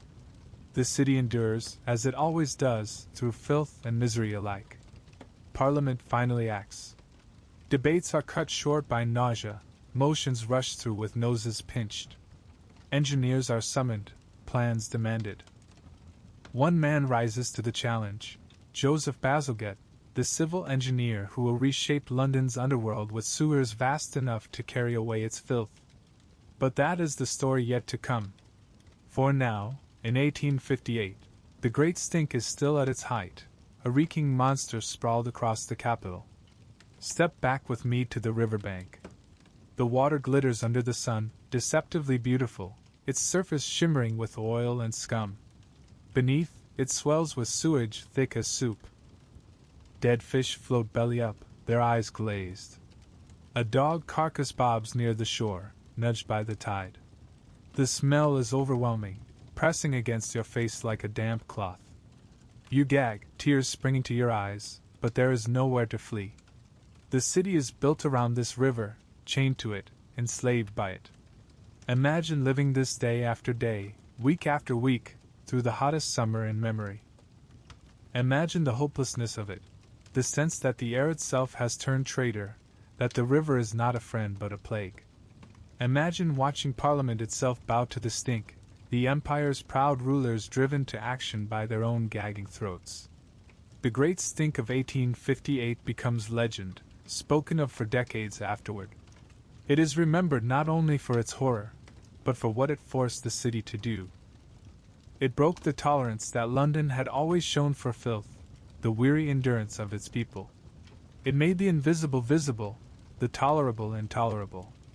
It became the turning point. But as you turn away from the river now, still gasping, still pressing a cloth to your face, you know the suffering is not yet over. The smell may fade with the summer's end, but the filth remains. The river still churns with sewage. The streets still flow with waste. Reform may be coming, but for now, London still reeks. And as the sun sets, casting a golden glow over water that smells of death, you realize you have walked through a city that nearly suffocated on its own breath. You leave the river's edge behind, still reeling from its suffocating breath. Yet even as you retreat from the stench, something shifts in the city. The Great Stink has done what decades of cholera and countless reformers could not. It has made the intolerable undeniable. Parliament can no longer ignore the rot lapping at its very windows. And in that moment of crisis, London begins to dream of something extraordinary, a city remade beneath the ground. Enter Joseph Bazalgette. A civil engineer, broad-shouldered, practical, with a vision as vast as the city itself. Where others see only stink and despair, Bazalgette sees lines on a map, arches of brick, rivers of waste redirected and controlled. His plan is not small. It is monumental. Build sewers, hundreds of miles of them, great tunnels carved beneath the city, wide enough for a man to walk through upright. Carry the waste away, far downriver, where the tide can sweep it to the sea. End forever the sight and smell of excrement in the heart of London. The scale of it boggles the imagination. Picture gangs of laborers with picks and shovels, descending into trenches that stretch for miles. Steam engines pump out water as they dig, hauling up mud and clay. Bricklayers work by lamplight, crouched in half-built tunnels, hands raw as they lay millions upon millions of yellow London bricks in perfect curves. The sewers must be strong enough to endure centuries, wide enough to carry torrents, sloped just enough that waste flows freely but does not stagnate. Precision, endurance, vision, this is Bazalgette's creed. Above ground, London thrums with the work. Streets are ripped open, pavements shattered. Mounds of earth rise, carts clatter, steam cranes hiss. Citizens complain of noise, of disruption, but still the work goes on. Brick by brick, tunnel by tunnel, the underworld of London is remade. And what an underworld it is! Imagine walking through one of Bazalgette's great intercepting sewers, lantern in hand. The walls curve high above, bricks glistening with damp. The air is cool, echoing with drips and distant rushes. Water, if one can still call it that, flows steadily at your feet, dark and silent. It is not a cesspit, it is a river, tamed, confined, controlled. The stench lingers, but less fiercely. Here, for the first time, London's waste is not festering beneath houses, not bubbling in cesspits, not swelling in gutters. It is moving onward, outward, away. Bazalgette's genius lies not only in his design, but in his foresight. He knows the city will grow, knows that what suffices for today will collapse beneath the needs of tomorrow. And so he builds his sewers larger than necessary, great tunnels that critics call excessive. Yet decades later, when London doubles in size, his foresight saves it. The city is never again choked by its own waste on such a scale. Step above ground once more, to the embankments along the Thames. Here, Bazalgette reshapes not only the underground, but the very face of the city. He straightens the river's edge, builds walls of granite, creates broad new promenades lined with lamps. Beneath them run the sewers, hidden but mighty. Above them, Londoners stroll in air fresher than their parents ever knew, watching the river flow more cleanly, its surface no longer black with sewage at every tide. The cost is immense. Millions of pounds, years of labor, lives lost in accidents underground. Men are crushed by cave-ins, drowned by sudden floods, poisoned by gases that rise from the waste. Yet the work continues, for all know the stakes. The great stink is still too fresh in memory, the threat of cholera still too close. Better to bleed money and men now than to face again a city choking on its own breath. And when the system is finally complete, when hundreds of miles of tunnels knit together into one great network, when pumping stations raise tides of sewage toward the sea, when embankments gleam under new lamps, the transformation is astonishing.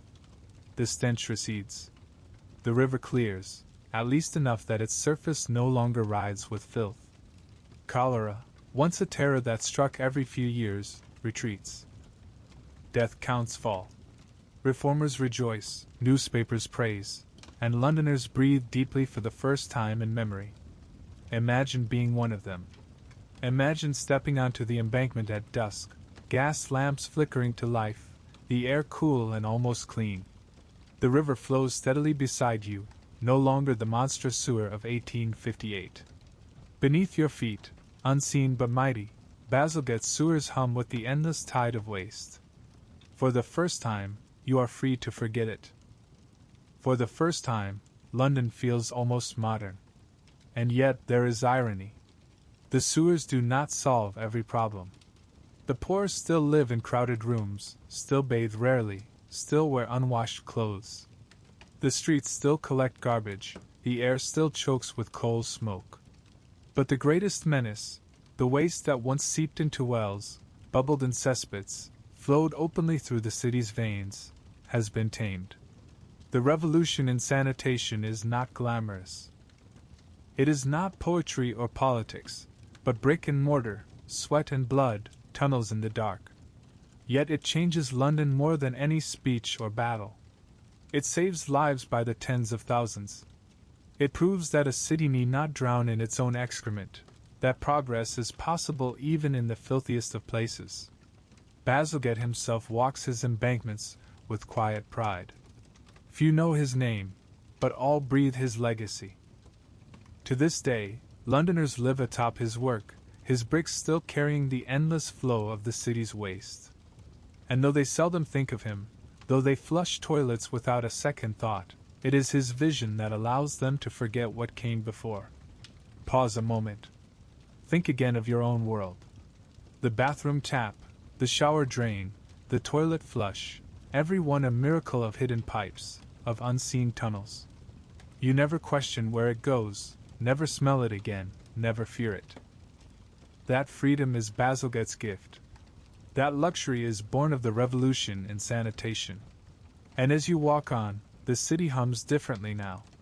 The stench has lessened, the streets are still crowded, but the shadow of the river has lifted. You feel it in your lungs, in your steps. London has survived its stink. London has been reborn beneath the ground.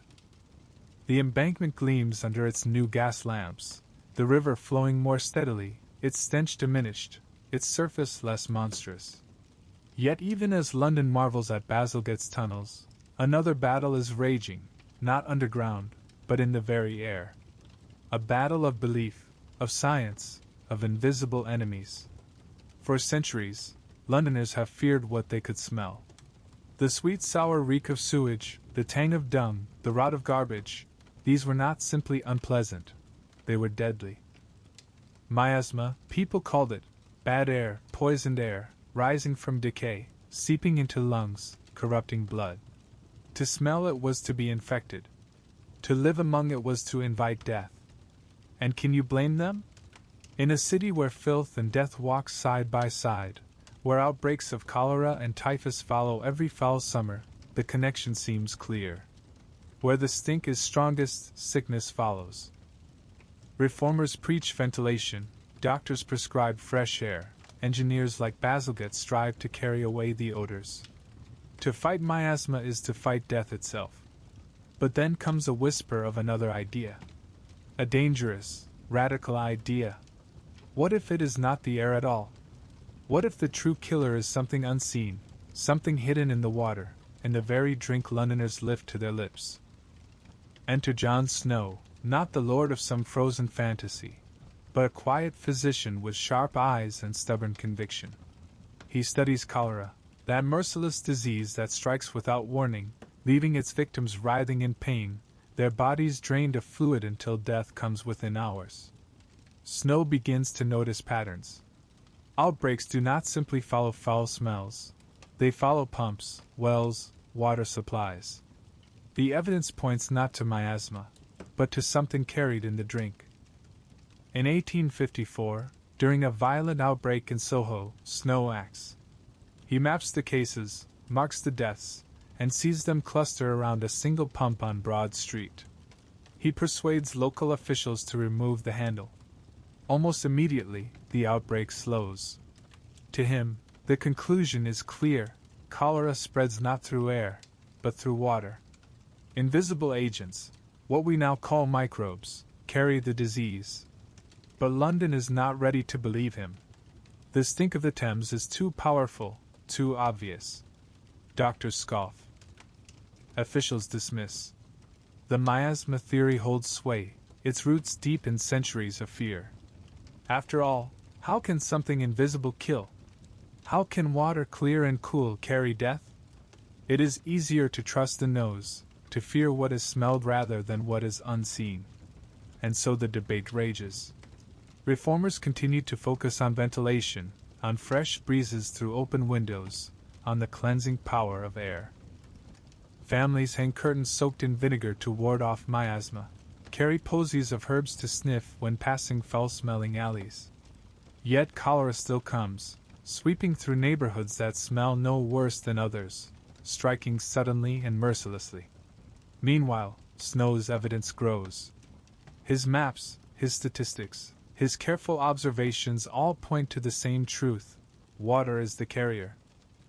He is joined by others, scientists peering through microscopes, seeing tiny organisms wriggling in droplets, too small to be imagined by most, yet very real. Slowly, grudgingly, the idea takes hold. The revolution in sanitation is in fact two revolutions: Bazalgette's bricks and tunnels, and Snow's invisible microbes. One reshapes the city's body, the other reshapes its mind. Together, they lay the foundation for modern public health. But pause a moment, and imagine the confusion of ordinary Londoners caught between the two. They gag at the stink of the Thames, convinced it will kill them, yet sip happily from a pump that looks and smells fresh. They scrub their homes with lime, douse curtains with chemicals, all the while drinking water that flows directly from sewers. They trust their noses, but their noses betray them. Imagine also the courage it takes to argue against centuries of belief. Snow is not a loud man, but he is stubborn. He publishes his findings, draws his maps, endures ridicule.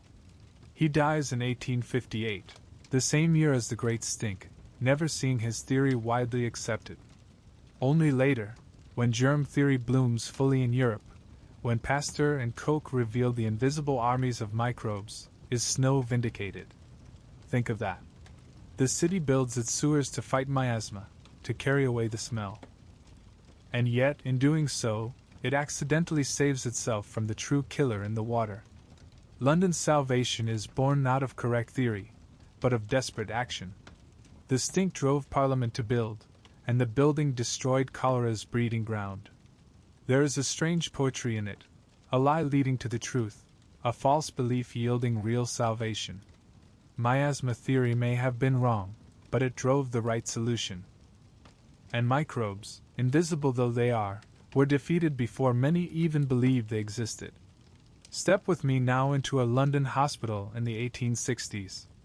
The air is heavy with disinfectant, the sharp tang of carbolic acid that reformers like Joseph Lister now promote. Nurses scrub their hands more carefully, doctors wash their instruments, windows are thrown open to let in fresh air. The battle against miasma still lingers, but beneath it grows a new vigilance, the knowledge, whispered still, that unseen things move between patient and surgeon, between water and mouth. Walk again along the river bank. The stench is less than before, the sewers humming beneath your feet. Yet you know now what the Victorians do not, that it was not the air that killed them, but the water. That the pumps they trusted were poisoned, that the thirst they slaked was their undoing. The great stink may be fading, but the invisible war continues, and only the slow spread of germ theory will bring true understanding. Now pause, and think of your own world. You trust your water without thought, fill glasses from taps, swallow without fear. You trust not your nose, but the unseen protections of science, filters, chemicals, pipes sealed from waste. That trust is John Snow's legacy, Bazalgette's legacy, the legacy of those who fought both miasma and microbes in the dark streets of Victorian London. And as you walk onward, you feel the strange tension of the age, caught between what can be smelled and what cannot be seen, between superstition and science, between death in the air and death in the water. London is learning, painfully, what truly kills it. The Thames slides past behind you, the air carrying less stink than before, though still more than enough to wrinkle a nose. Yet even as engineers tame the river and physicians whisper of microbes, Londoners must still face the sickbed, and here the story turns darker still. For Victorian medicine, though ambitious, often hurt more than it healed. Imagine falling ill in this city. A cough that lingers, a fever that burns, a stomach that cramps until you can hardly stand. You send for the doctor, hopeful, desperate. He arrives in a fine coat, his black bag heavy with instruments and bottles. He speaks with authority, his voice confident. Yet what he carries inside that bag is often more danger than salvation. Bloodletting, though fading, still lingers. A fever? Let the bad blood out. The doctor ties your arm, opens a vein, and lets the red life flow into a basin. He believes he is balancing your humors, lightening the body's burden. But in truth, he weakens you further, drains the strength you cannot spare. Mercury appears in many bottles, its silvery liquid believed to purge poisons. It is prescribed for syphilis, rubbed onto gums until they ulcerate, swallowed in pills that rot the stomach. The cure is worse than the disease, slowly poisoning those it touches, loosening teeth, warping bones. Yet it is given confidently, faithfully, by doctors who know no better. And for children, even infants, there is opium. Laudanum, a sweet tincture of alcohol and poppy, sold in every apothecary. Mothers feed it to teething babies, to restless toddlers, to hungry mouths when food runs short. A few drops quiet the cries, soften the struggle. Too many drops silence them forever. Whole generations of children drift through early years clouded by opium haze, their bodies stunted, their lives shortened. Step into a Victorian surgery, and the scene grows worse still. The room is small, wooden-floored, with instruments gleaming on a table, knives, saws, forceps. Anesthesia exists, yes, but is not universal, not trusted by all. Ether and chloroform hover uncertainly, their doses difficult to judge. Too little, and the patient screams through the procedure. Too much, and the patient never wakes.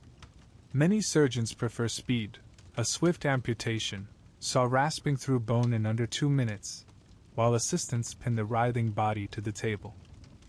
Success is measured not in comfort, but in survival. And survival is rare. The word hospital is whispered with dread, for to enter one is often to die. The wards are crowded, unventilated, stinking of sweat, urine, and pus. Instruments are wiped on aprons, not sterilized. Surgeons move from patient to patient without washing their hands, carrying infection with them.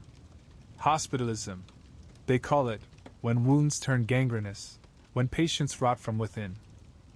Only later will Lister's carbolic acid begin to cleanse the air. Only later will sterilization save lives. For now, the cure is often as deadly as the ailment. Imagine lying on such a bed, your leg shattered in an accident. The surgeon leans over, his hands rough, his saw ready. No gloves, no antiseptic, only determination. The pain explodes as bone is cut, the scream ripped from your chest. If you survive the amputation, fever may take you. If fever spares you, infection waits. Your chances are a coin toss at best.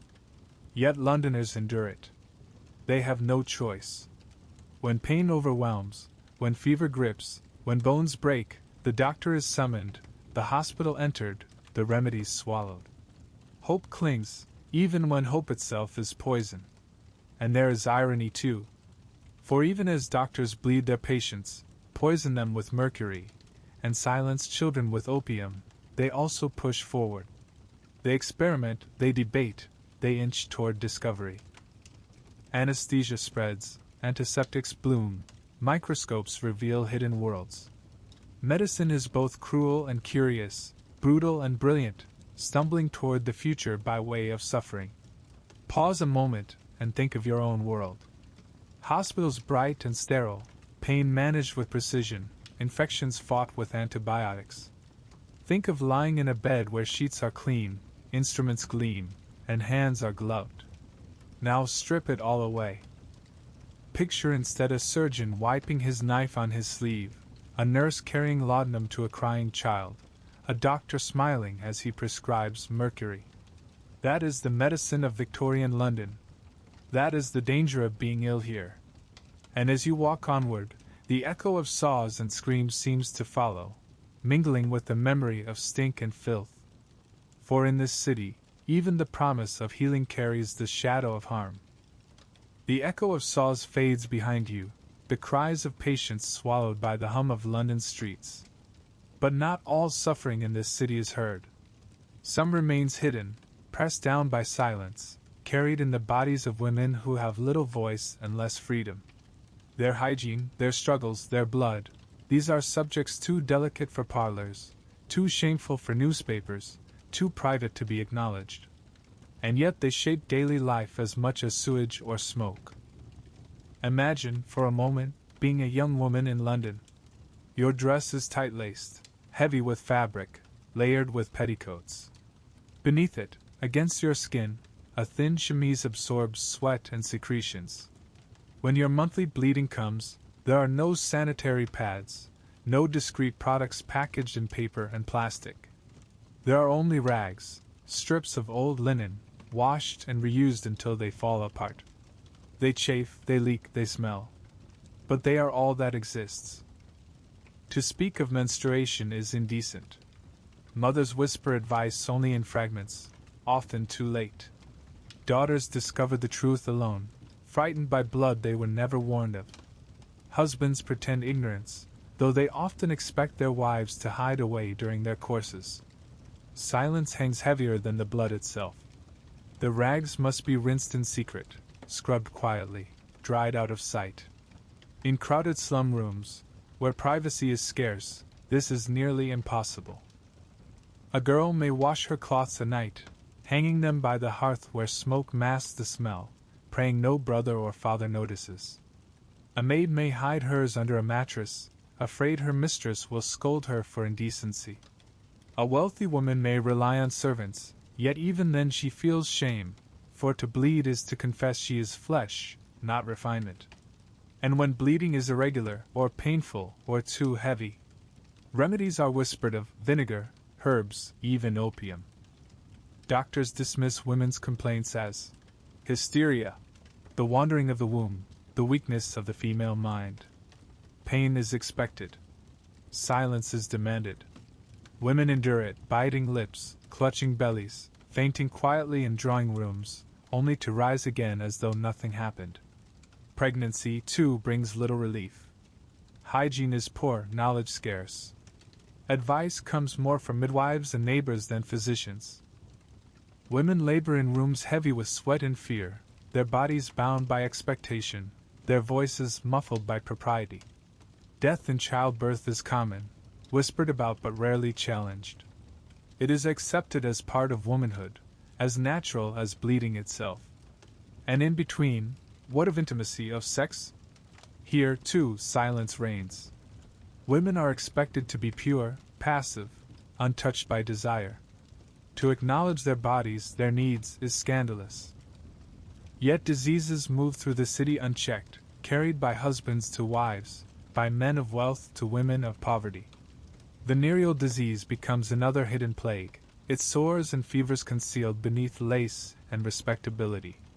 For women, it is often a death sentence, endured quietly, without question, without sympathy. Consider also the daily burden of cleanliness.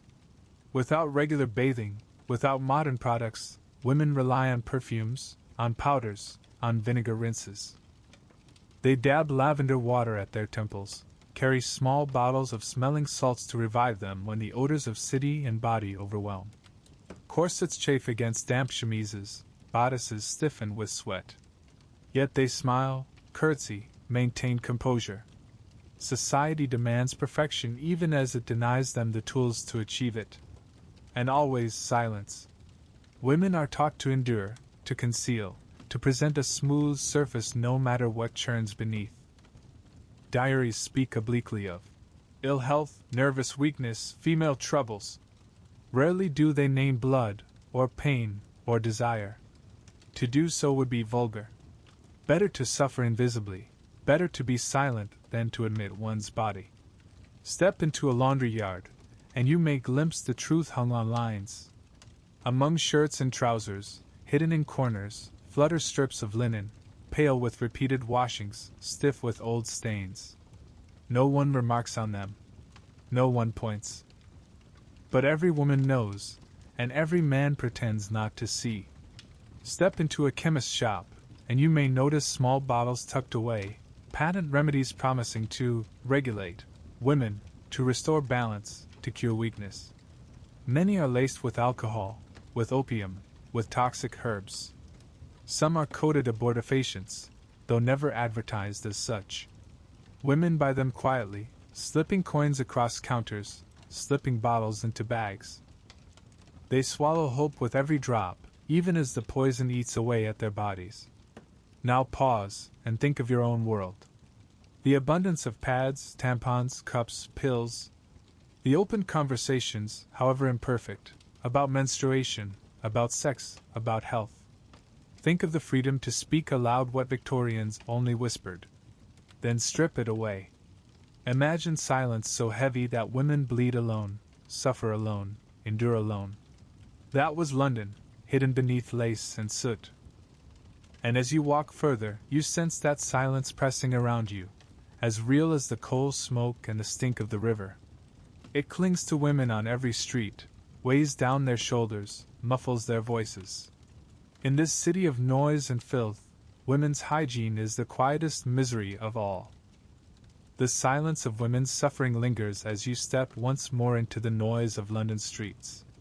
Stalls shout with color and sound, apples piled high, loaves stacked on boards, fish glittering wet in the weak light. The air is thick with the smell of frying eels, roasting chestnuts, bread fresh from the oven. But don't be deceived by the bustle, by the laughter of children snatching sweets, by the jolly cries of costermongers. For in this city, food is never as safe as it looks.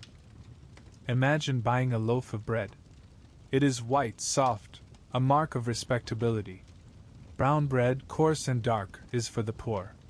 But that whiteness does not come from fine flour alone.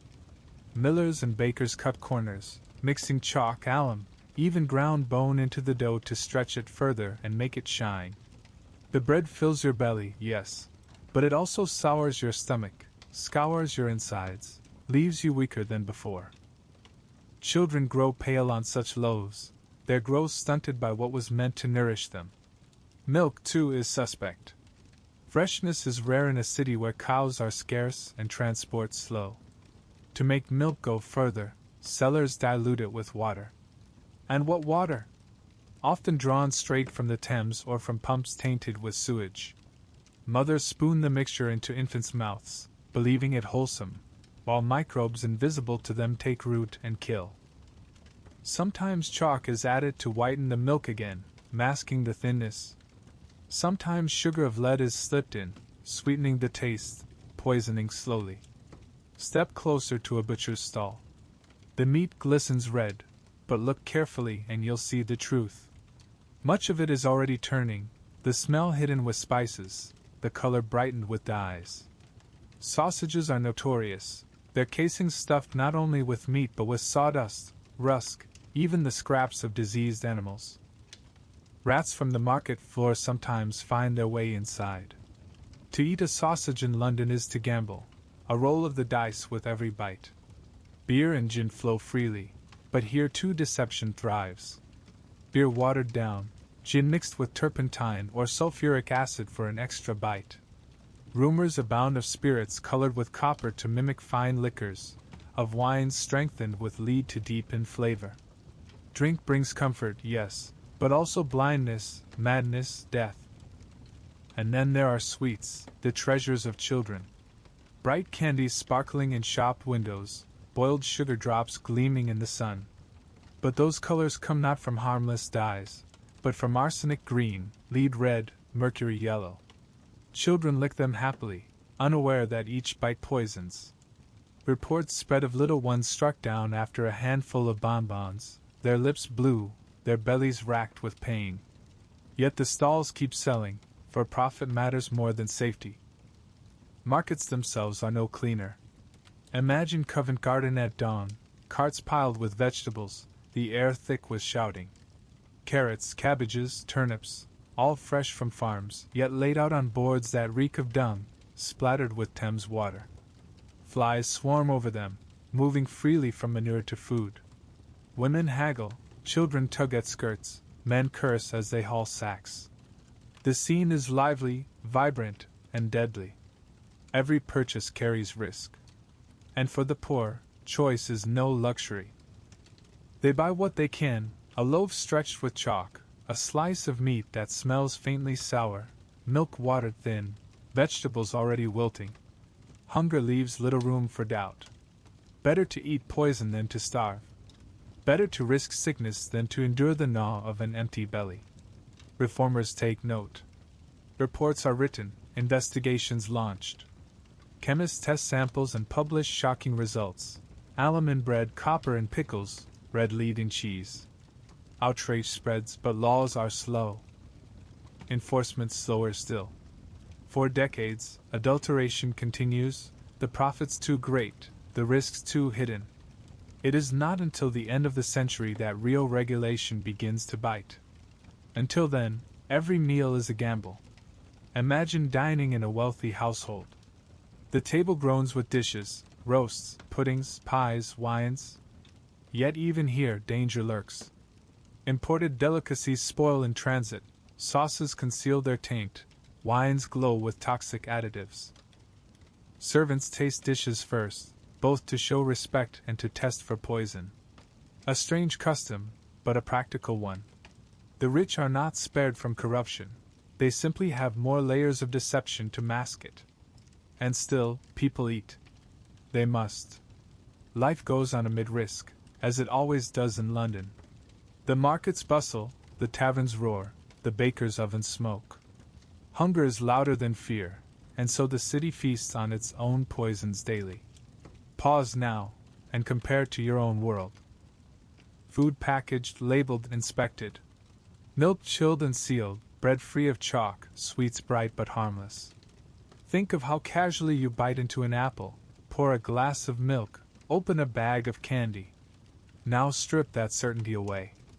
Imagine never knowing if today's meal will nourish or destroy. Imagine every bite tinged with doubt. That was Victorian London. And as you move further along the crowded street, the smells of roasting meat and fried fish mingle with the stench of dung and sewage. Your mouth waters even as your stomach twists. For in the city, food is never only food. It is risk, deception, survival. It is poison, dressed as plenty. The market fades behind you, its sausages and sugar drops glinting like bait, and you find yourself once more on the embankment.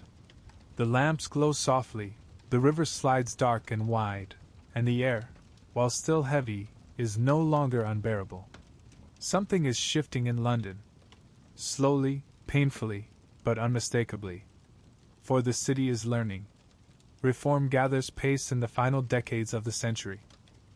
Public health acts are passed, inspectors appointed, adulterated food condemned in pamphlets and newspapers. Soap, once a luxury, becomes a necessity, its advertisements plastered across walls, bars gleaming white, children shining with cleanliness, slogans declaring purity. Schools begin to teach hygiene, urging children to wash their hands, their faces, their very souls. The bathhouse movement spreads, offering tubs and hot water for a penny. Not enough to cleanse the whole city, but enough to whisper of a cleaner future. Water, too, changes. No longer drawn directly from the poisoned Thames, it is filtered, piped, distributed with care. Pumps grow safer, outbreaks of cholera recede. The great sewers hum beneath the streets, carrying waste away before it can seep into wells. Bazalgette's bricks hold firm, silent guardians of health. The miasma is defeated not by vinegar-soaked rags, but by pipes and microbes understood at last. Medicine advances. Surgeons wash their hands, sterilize their instruments. Anesthetics become reliable, antiseptics commonplace. Hospitals, once death traps, begin to heal more than they kill. Women, still silenced, still struggling, find whispers of progress in nursing, in reform movements, in the slow rise of their voices. The streets, while never spotless, grow more bearable. Sweepers clear dung, dust carts collect refuse, laws forbid casual dumping. The smell of manure still lingers, but it no longer defines the city's very breath. Horse dung gives way, slowly, to the rattle of omnibuses powered by steam, and later the hum of electricity. London begins to step out of its mire. And yet, even as it changes, the memory of filth endures. Writers record it, reformers recall it, painters sketch it. The great stink becomes legend, a warning of what happens when a city ignores its own body. The very phrase, Victorian London, comes to mean not only empire and industry, but soot and sewage, hunger and hardship. But there is a legacy here, too, one that lives far beyond those dark streets. The clean water in your glass, the flush of your toilet, the sterility of your hospital, the safety of your bread, all are born of London's suffering. All are purchased by the lives lost to cholera, to spoiled milk, to bloodletting and laudanum. Every comfort you take for granted is a ghost of that struggle. Pause a moment and reflect. You complain, perhaps, when the train is late, when the shower runs cold, when the milk sours a day too soon. But here, in London, people died for want of clean water. They endured months without bathing, weeks without washing clothes, years of rotting teeth and poisoned bread. They lived in rooms so cramped air itself seemed to sour, walked streets paved in dung, drank from a river that stank of death. And still they built. Still they endured. Still they raised children, sang songs, wrote novels, painted canvases, fell in love, and dreamed of tomorrow. That is the truest legacy of Victorian London, not only its filth, but its resilience. A city that survived its own stink and emerged, scarred but stronger. The embankment lies quiet now beneath your feet, gas lamps throwing golden pools of light. The river flows steadily, no longer the monster of 1858, but a mirror of the city's rebirth. You inhale, and though the air is far from fresh, it no longer chokes. It carries, faintly, a promise that filth can be fought, that suffering can yield progress, that cities, like people, can heal. And as your steps slow, the journey that began with waking in a bed of straw and stink draws gently to its end. You have walked through alleys of garbage, stood in chambers of pain, endured the stink of rivers and the sting of vinegar-soaked cloths. You have seen teeth torn out, hair stiff with grease, clothes unwashed, women silenced, children fed poison. You have gagged with Parliament at the river's edge, marched with Bazalgette's laborers in their tunnels, followed Jon Snow as he mapped his invisible killer. You have lived, for a while, in London's filth. And now, as the lamps flicker, as the Thames slides black and endless beneath the stars, you realize something. The past is not distant. It clings to you still, in every sip of clean water, every spoonful of safe food, every flush of waste carried silently away. You live in comfort because they lived in misery. You walk in health because they walked in filth. So remember them.